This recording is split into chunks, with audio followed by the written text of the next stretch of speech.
Hello, everyone. Welcome to this session. My name is Elizabeth, and I am your OAME moderator for this session. And we have Heather as our tech host. I will now read our land acknowledgement.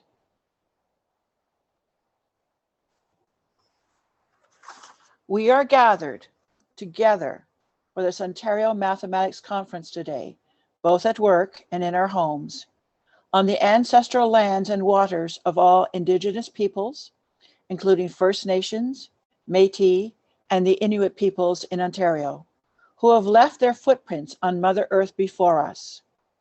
We want to show our respect for their contributions, past and present, and recognize the role of treaty making in what is now Ontario. Hundreds of years after the first treaties were signed, they are still relevant today. We have the responsibility to honor and respect the ancestors that walked before us and all the wonderful elements of creation that exist. We are grateful for the opportunity to gather on these territories and work in these communities. We must work towards reconciliation between Indigenous peoples and all those who live on Turtle Island, also known as North America.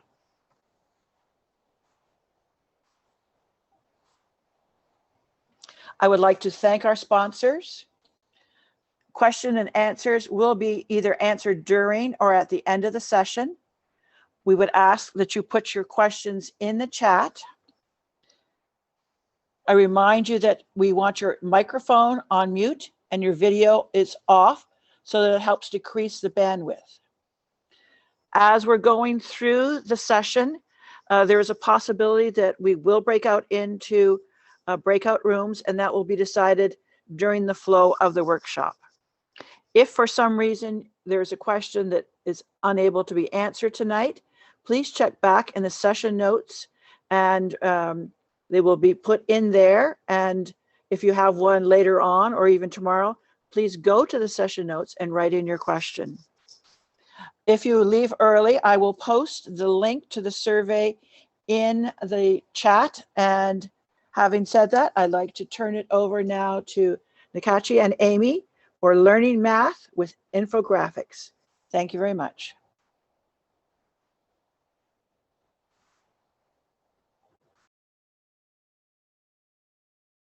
Good evening and welcome. I'm grateful for those of you who came here. I'm guessing that the people who are present are the only non-Leaf or Canadiens fans in OIME tonight. And if you are hockey fans and are here anyway, so doubly thank you. So welcome. I'm Dr. Amy Mamolo, and I'll be presenting tonight with my master's MA student, Nkechi Ibeh. We are going to focus on learning math with infographics, and part of this work has come from a research project that was funded by Social Sciences and Humanities Research Council of Canada. And it connects to a research program that has to do with engaging mathematically about socially relevant issues. Nkechi and her work as an MA student has been focusing on visual representations and their use for provoking curiosity and insight in mathematics. Some of the content that we'll talk about today is going to appear soon in the OIME Gazette, so you can have a look out for that in the coming months. But we'll be providing you with a sample of activities and some resources for those of you who are interested in doing this sort of thing in your classrooms.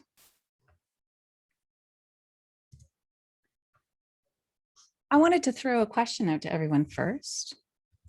Have a look at this infographic. It's from StatsCan, and it's about how Canadians spent their money in 2016. Take a close look. What questions need to be asked to make sense of this information? And are there things we should be skeptical or critical about? Toss some of your ideas in the chat, and we'll happily share them.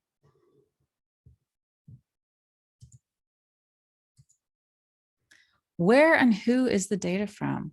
How was it collected? Great questions. Focusing on the methods. Who's represented in this data? Was it collected in appropriate manners? It's very busy. Denise, you're pointing out just the amount of information on the screen.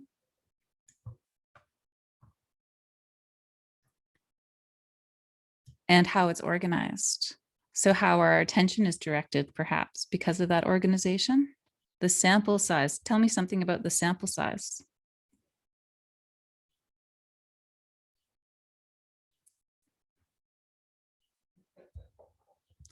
How many? How many polled?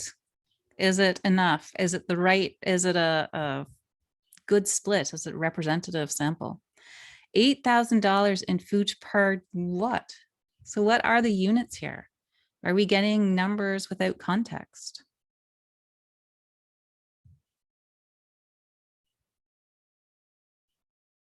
Anything else we might be skeptical about?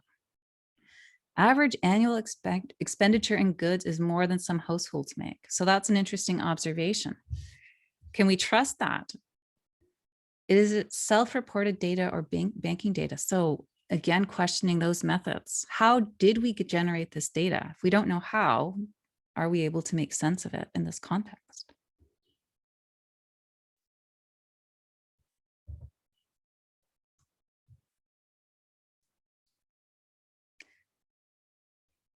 Let's zoom in a little. Take a close look at the data pictured in the smartphone. What's wrong with this picture?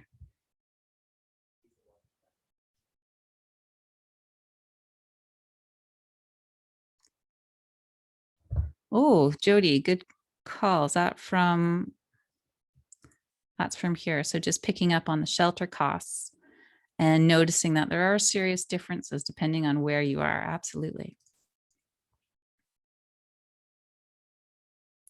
Point about averages. We might look at some averages and not see the extremes that are represented in them. What's going on in this picture, and why might I have chosen it as a place to zoom in on?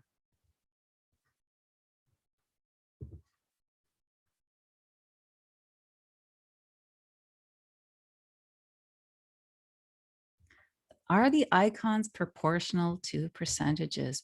Great question, Heather. They are not, as it turns out.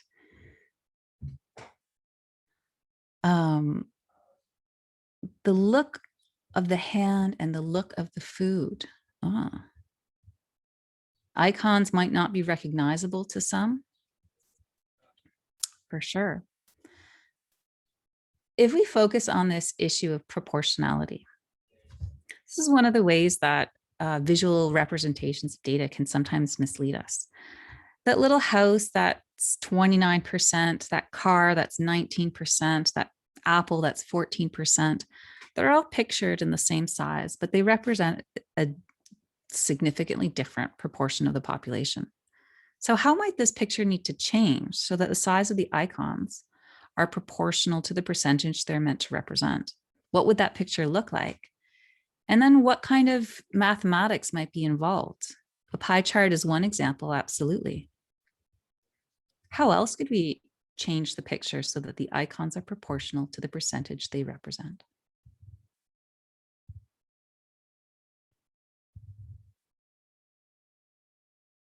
Bar graph, absolutely. What if we use the same representation given? So just playing around with this set of icons and the percentage they're supposed to represent. You've asked your students, draw this to scale. What are they going to have to do that? Right on, Denise. It's a question about changing the area, the scale, the size, and considering changes in length and how that affects changes in area. There's more we could unpack. If we zoom in, but I'm going to come back to that a little bit later on.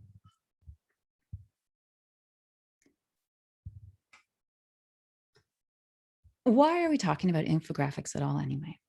Well, at its core, infographics are really just visual depictions of data that are meant to tell a story.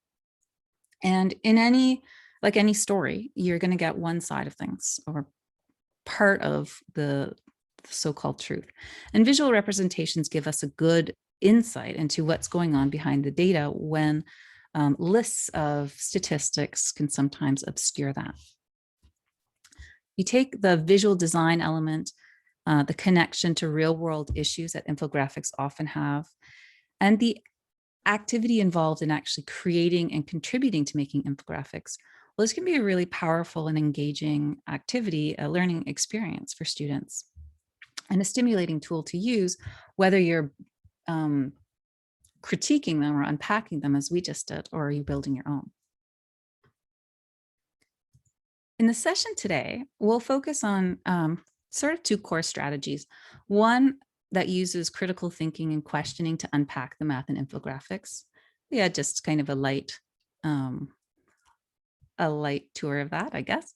And then we'll chat about taking a remixing approach to creating mathematically rich infographics.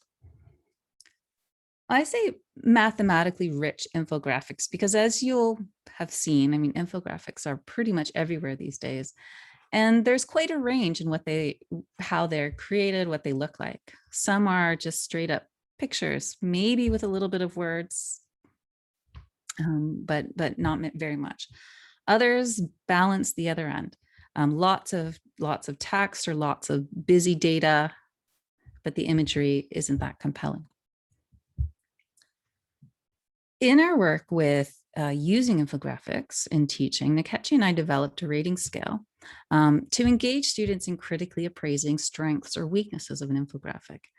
This is an activity you can do with your class as a way to introduce using infographics and to develop a consistent classroom-based expectation of what are infographics supposed to look like for us.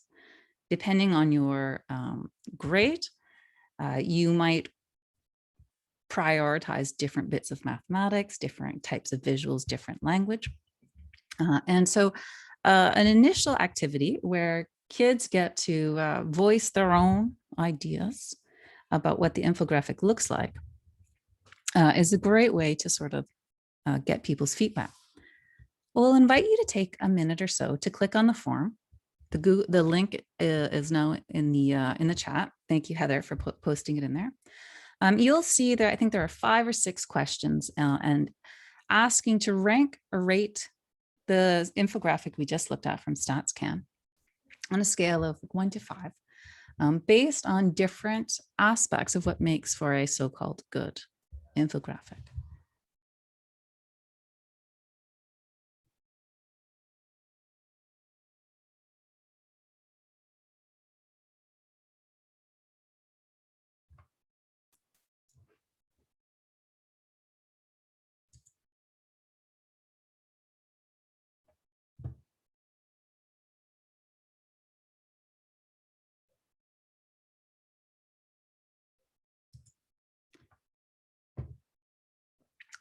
I can highlight what it looks like for those of you who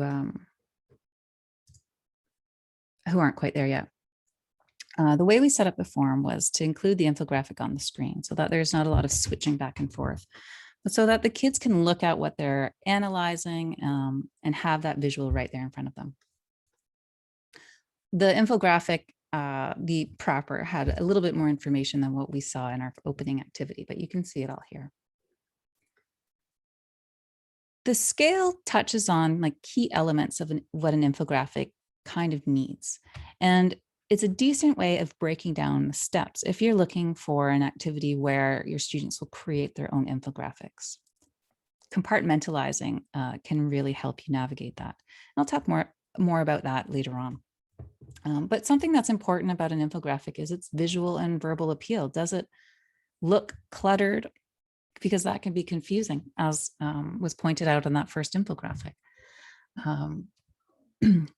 Discussing what is valuable and what people see in an infographic and what they're looking for. And then asking students to point out, well, what were some of those things that stood out that helped you decide your rating? Getting them really to explain their thinking behind their appraisals. Accuracy is hugely important. We're teaching math. We want the math to be accurate. We want them to be thinking, our students to be thinking about the accuracy of the math as well. So focusing their attention on that aspect of what an infographic should communicate if it's supposed to be good.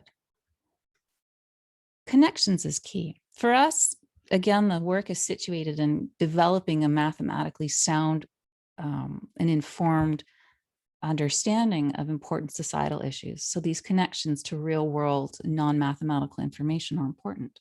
It's providing that context for the numbers.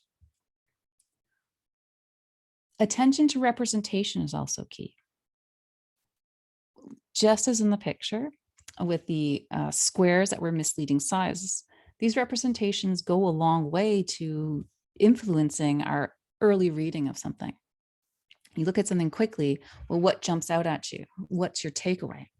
And if those images are influential enough, they'll be what you take away more so than the nitty gritty, looking very closely at that 19% versus 13%.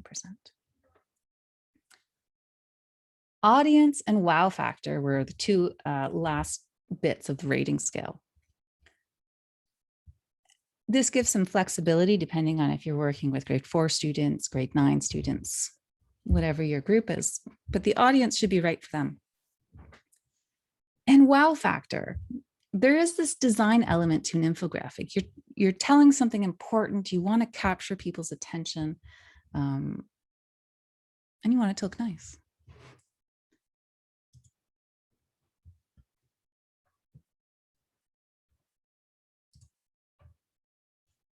The scale, as I mentioned, can be used to introduce a lesson. A comfortable way to get students to share some of their ideas, first privately, and then you have a chance to negotiate them and generate conversations about what is it that'll make an infographic good or useful or accurate or appropriate.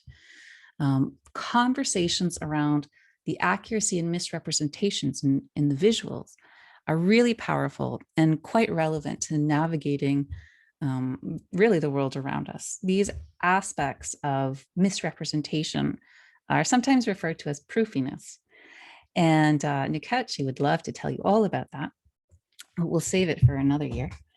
But these ways of using mathematics to mislead what the real story is. And a shrewd reader of the newspaper might notice when graphs show up and they're zoomed in so that the scale is almost meaningless or totally obscured, and you're shown a steep graph or a plummeting something or other without scale and without the appropriate information that makes those representations accurate. And these things are done deliberately. So drawing out our critical reasoning in these contexts can be important for lifelong critical awareness. And conversations about the specific data included. That was a real sticking point for a few of you, and as it should be. What is this data about? Who is it from? How is it collected? Without trusting the source of the data and the reliability of the data, how can we make sense of what the conclusions are supposed to be, what we're supposed to be, what's being presented? The rating scale itself is really meant to set the stage for further critical questioning in line with creator pedagogies or maker pedagogies. The idea is to first plant the seed of the kinds of things that are good to be thinking about, to ease students into making their own infographics and related artifacts. And I mentioned a couple of slides ago that we like to take what I'm calling a remixing approach. And if any of you do music, or, well, remixing occurs in lots of different media, but the idea is the same. We're using it analogously. It's kind of a simplified process, helpful for beginners and helpful for teachers trying to navigate these kinds of rich, deep lessons in a big class where you'll have a lot of people with a lot of questions, a lot of ideas, as you know. Remixing is a little bit in line with the question I posed you earlier. What needs to change for this representation to be accurate?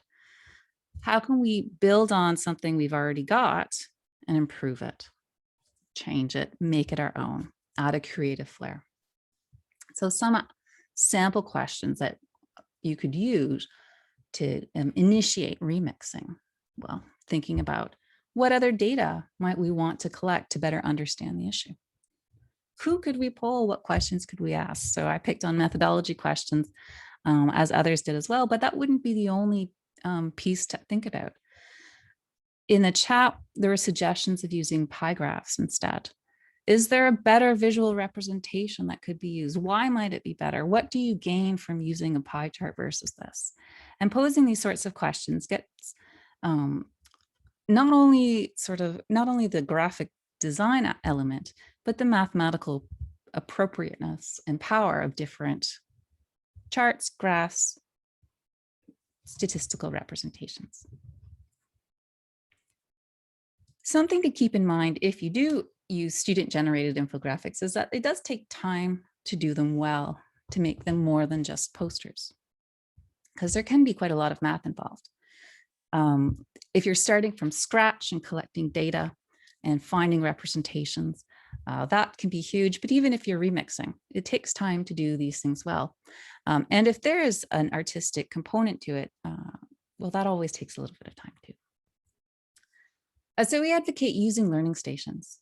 This can allow for differentiated and responsive instruction, flexible pacing for students, and a clear way to target those curriculum expectations. If you are in a lucky enough position to be teaching maybe homeroom or social studies along with math, something like that, managing the curriculum expectations across subjects or even across strands can be just more manageable with learning stations. One of the nice things about infographics, that visual piece, well, we know from research more and more that geometric reasoning and spatial reasoning are really powerful beyond geometric areas. They make a difference in, a positive difference in academic accomplishments, regardless of area. And so anything that helps foster this sort of thinking, well, it's okay in my books. These really can enhance that mathematical power as well as the aesthetic power. And we'll have a look at some examples of really quite beautiful infographics and mathematics. For those of you who are lucky, I don't know if it's lucky or unlucky to be teaching more than one subject in your classes,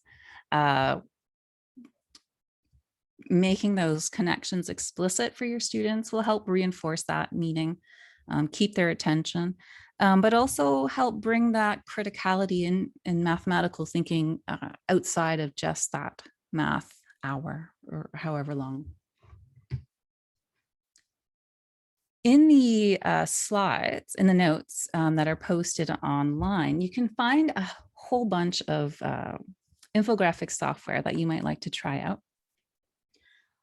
We've posted it here for you. They're free. You'll need a to register or a, I'm losing my train of thought, an account for some of these. It's not an exhaustive list. But there's some good tools here, user-friendly. Many of them we've brought into boards, but don't feel like you need to pick some new software to introduce in your class. Software that's tailored to infographics it's got its pros and cons. But there are a lot of different ways you can create infographic. And so what I really recommend is to use the software you already use in class. If you're using Desmos, if you're using GeoGebra, pick your favorite, because the students will already be familiar with those. They'll be working in those environments. You're always deciding that balance. Is the tech learning curve worth it? And not always. For me, I like to keep the attention on the math. So I would use a variety of different software and compile it. But things like PictoChart, Canva, simplify a lot of steps, especially for younger kids who might just want to drag and drop. But you can check some out and they all have different uses. Gapminder, for example, has a lot of data that you can sort through as well as upload. But Pictochart, for instance, is more visual. You'll have different images and graphics, but you'll need to impose the mathematics in different ways.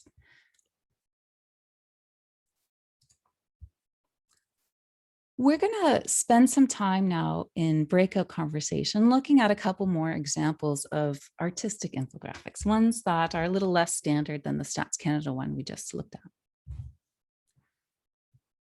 We'll split the group up into two, and we'll spend about 15, maybe 10, 15 minutes in breakout going through these examples together.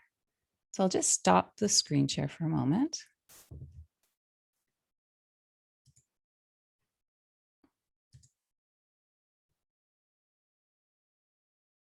All right, I can get these breakout rooms set up. So you've all been randomly assigned to a breakout room. In room 1, Nkechi will take you through the examples. And in room 2, I will take you through the examples as well. And in about 10, 15 minutes, we'll reconvene as a whole class, as a whole group, and share some of our ideas. So I'm going to open all rooms. You'll be, thrown in there and out of there really quickly. You're probably used to that by now. But here we go. So I think you can go ahead and join.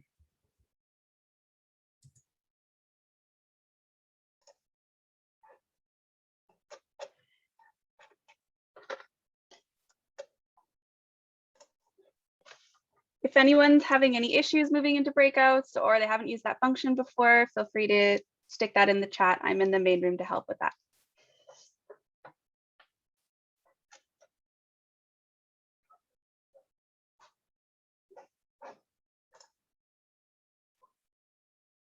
The recording, and I'll share my screen again. We were just finishing up our conversation about this running the numbers, and I hope that the other breakout room had a good conversation there as well.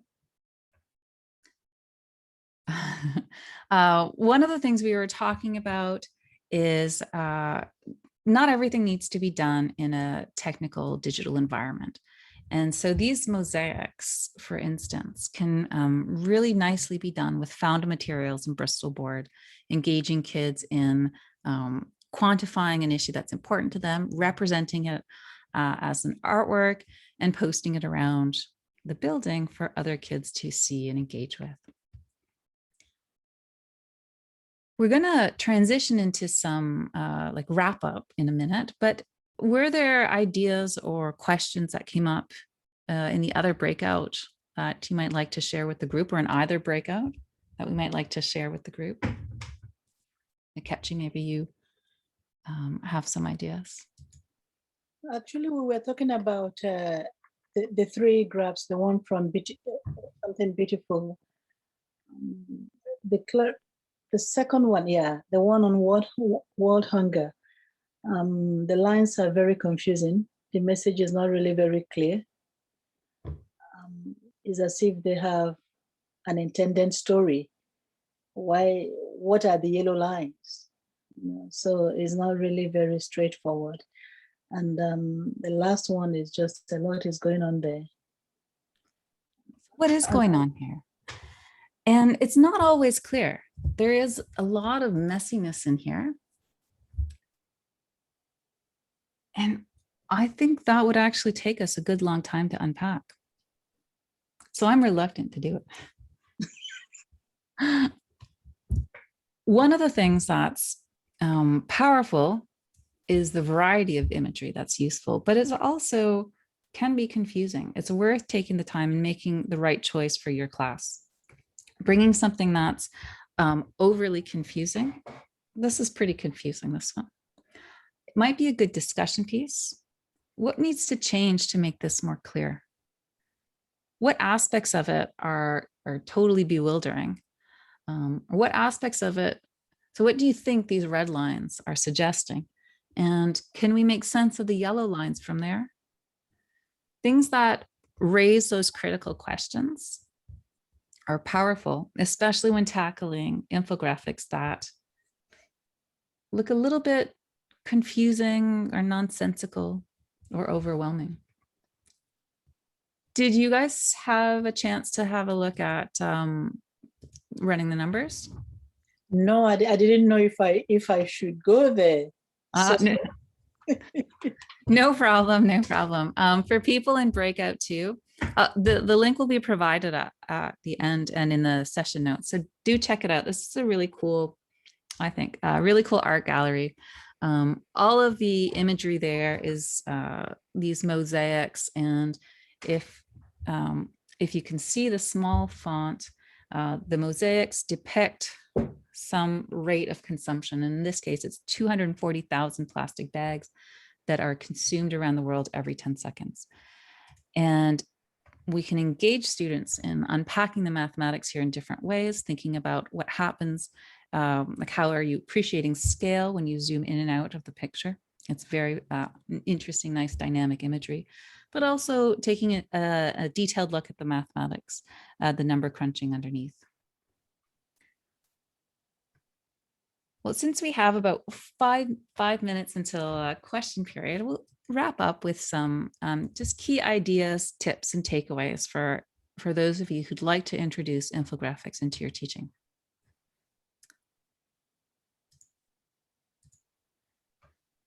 Well, one key idea is that data literacy is essential across many fields, and even just these snapshots of some infographics and the topics they cover gives you a highlight of that. There are a lot of curriculum connections you can make beyond data, including in mathematics. Big numbers, ratios, percentages, fractions, proportional reasoning area, all of these things can come into play very naturally when introducing visual displays of data that can help learners see and make sense of what's going on. Oftentimes, long lists of data, just numbers upon numbers, can be, well, a little bit overwhelming for a lot of people.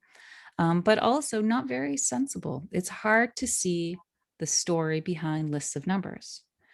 It's easier to see a story behind a picture, but you still have to be quite critical in your thinking about whether that story is a genuine one or is faithful to what the real data is saying.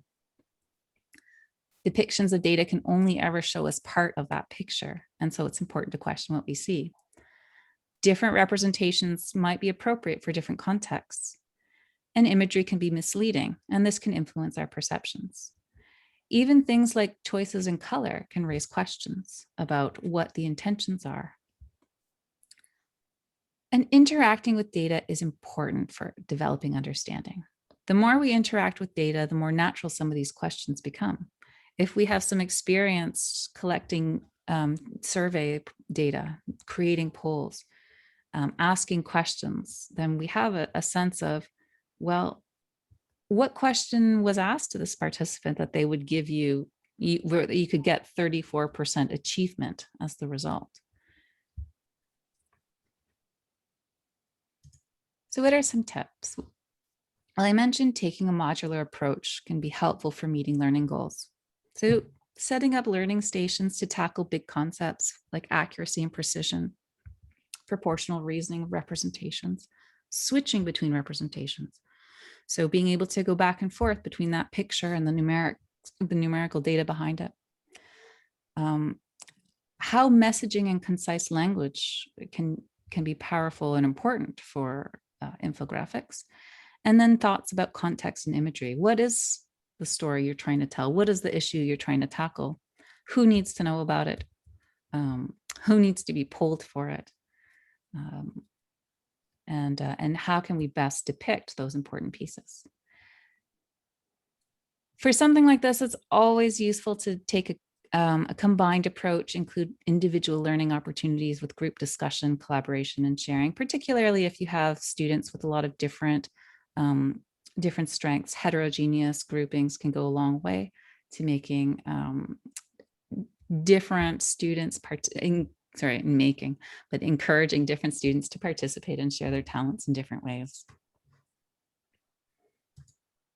More resources. So I will say maybe when instead of if, have some optimism. But when you decide to play around with infographics in your classrooms, have a look at some of these other resources. You might find them useful. If you want to do something like that, running the numbers, you can check out Mosaically, create your own digital mosaics. Not a ton of math in the software use itself. It can be pretty easy to make, but it can enhance some of the mathematics that you might do in a pencil and paper or physical space environment. StatsCan has lots of infographics, lots of content that's relevant to young people. Information is Beautiful just has a ton of different content and they're updated daily. You'll check out the Chris Jordan Gallery running the numbers, and then some other data dynamic software from real live data, real-time data. So you can have a look at those. And as the moderator said, we're happy to answer any questions. Feel free to shoot us some questions after you've had a chance to click around on some of these resources. We'll check back on those. But otherwise, thank you very much for hanging out with us for an hour and a half. We appreciate it. Thanks for, putting math ahead of hockey. If you did, maybe you've got two screens going on in the background. I can't tell. But even so, thank you for your split attention. And happy to take any questions or comments.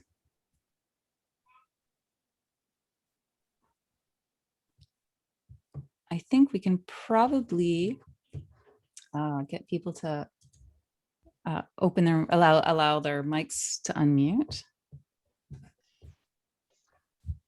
All right, I have enabled mics. Thank you.